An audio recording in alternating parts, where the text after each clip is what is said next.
disagreements about tax policy, but you don't shut that government down. We have disagreements about healthcare policy, but you don't shut the government down. You don't use your policy disagreements as leverage to not pay our troops, to not have essential services of government actually function. You don't say the fact that you disagree about a particular tax provision is an excuse for shutting down the people's government and all the essential services that come along with it. So the federal government shut down today after Congress failed to pass a short-term funding bill. And the fight boiled down to whether lawmakers would pass a clean continuing resolution or attach policy riders to funding that Democrats say must be resolved now. Congress must pass appropriations or continuing resolution to keep agencies funded when the fiscal year rolls over today. If Congress doesn't pass that legislation, affected agencies have no legal authority to spend money, and many operations are paused until funding is restored. That's the mechanical cause of any shutdown. So what was on the table? The House passed a CR called H.R. 5371 that would extend funding temporarily to November 21st and included certain short-term health extenders. Telehealth, hospital at home, delay of scheduled Medicare cuts, stuff like that. The Senate considered a Democratic CR, S. 2882, that would fund the government through October 31st, but also included larger, longer-term health provisions, most notably a permanent extension of expanded premium tax credits, the tax credits that subsidize the lower marketplace premiums, and other Medicaid health protections. Those differences, not a lack of proposals, are why votes failed and the shutdown began. So what's the difference between a clean or a bill with riders? A clean CR would be a temporary funding bill that keeps current spending levels and does not add new policy changes. It reopens the government quickly and leaves major fights for later. Whereas CR with riders, a funding bill that adds policy changes or funding adjustments, the riders. Democrats pushed riders tied to health care, arguing that this is their best moment to secure protections that might otherwise be ignored after the crisis passes. This is the strategy. So Democrats see the lapse in funding as leverage. Republicans argue attaching policy to must-pass funding is a bad precedent and prefer to reopen now and renegotiate later. So what are the Democratic writers to know?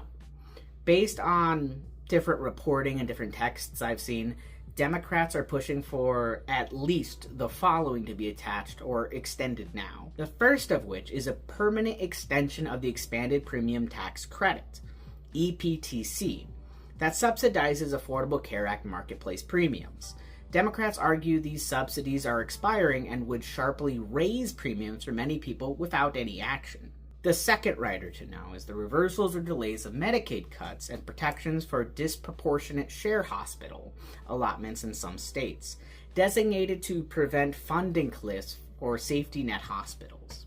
The third is extensions of COVID-era telehealth flexibilities and the acute hospital care at home program.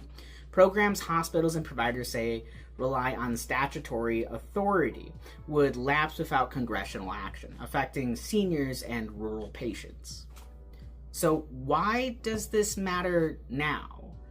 Democrats say these are immediate concrete harms. People could lose subsidies, hospitals could face sudden funding gaps, and telehealth reimbursements could stop the day funding lapses.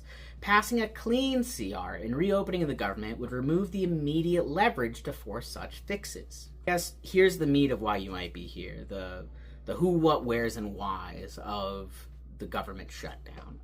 So, what continues like it normally has been? Social Security benefit payments, Medicare and Medicaid as ongoing entitlement programs, active duty military, national security, air traffic control, and many law enforcement emergency functions. These are considered accepted or mandatory programs and generally keep operating. So what is curtailed or paused? So many agency services, regulatory inspections, grant processing, new benefit enrollments, national park operations, museums, and a large portion of administrative activity. Agencies will furlough non-essential staff. Accepted staff work without pay until funding is restored. So who doesn't get paid? Furloughed employees, no pay while the shutdown runs, and accepted employees who work but don't receive paychecks until Congress approves back pay. Historically, Congress has retroactively paid workers, but that's not guaranteed in advance. CBO and agency estimates indicate hundreds of thousands of federal workers will be affected. Food programs like SNAP, food stamps, often continues in the short term because of contingency funding, but other programs like WIC, Women, Infants, and Children, are more vulnerable in short funding and could run into trouble if the shutdown persists beyond a few weeks. Regulatory inspections and USDA programs may also slow or pause. So, how are the politics going to play out? In a leverage sense, Democrats view the shutdown as a rare point of leverage to secure health benefits and Medicaid protections now. But because once the government reopens, the political urgency and leverage fade, Republicans say attaching such policy to must-pass funding is inappropriate and insist on a clean CR first. And is there any historical precedent for this happening? In 2018 to 2019, we did have a government shutdown. It lasted 35 days, was the longest in U.S. history. It is the most recent example of where the White House used a shutdown as leverage over a policy priority. At that moment, it was border funding. That ended with many Democrats standing firm until an outcome partially favorable to the White House, but at a steep economic cost. The 2019 shutdown cost the economy billions and left political consequences for both parties. The history informs why Democrats distrust promises to deal later. So who's going to cave first? If federal paychecks miss, members with lots of federal workers in their districts may flip to avoid constituent backlash. If vital programs start failing, like hospitals unable to keep patients at home because telehealth reimbursements lapse or WIC clinics running out of funding, public pressure could force quicker compromises. Because Senate needs 60 votes to clear many obstacles, defections by a small number of moderates on either side could break the impasse. Watch for senators from swing states or districts with many affected workers. So here's a few possible scenarios that could play out. So in the short term, if this lasts just a couple of days, a negotiated limited CR passes after pressure mounts. Government reopens, Democrats may win small time-limited extensions, short telehealth or DSH delays, but not a full permanent fix. This is the politically lowest cost outcome for both sides. If it extends to 2 to 6 weeks, we're looking at prolonged pain, furloughed employees, slowed services, some economic drag. The longer it goes, the more likely a compromise that includes some policy concessions, which is temporary or targeted.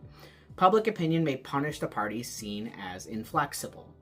And in the worst case, if it lasts more than a month, it's rare, it's possible, it's happened before, a repeat of the 2008-2019 scale, economic costs mount and both parties suffer political fallout.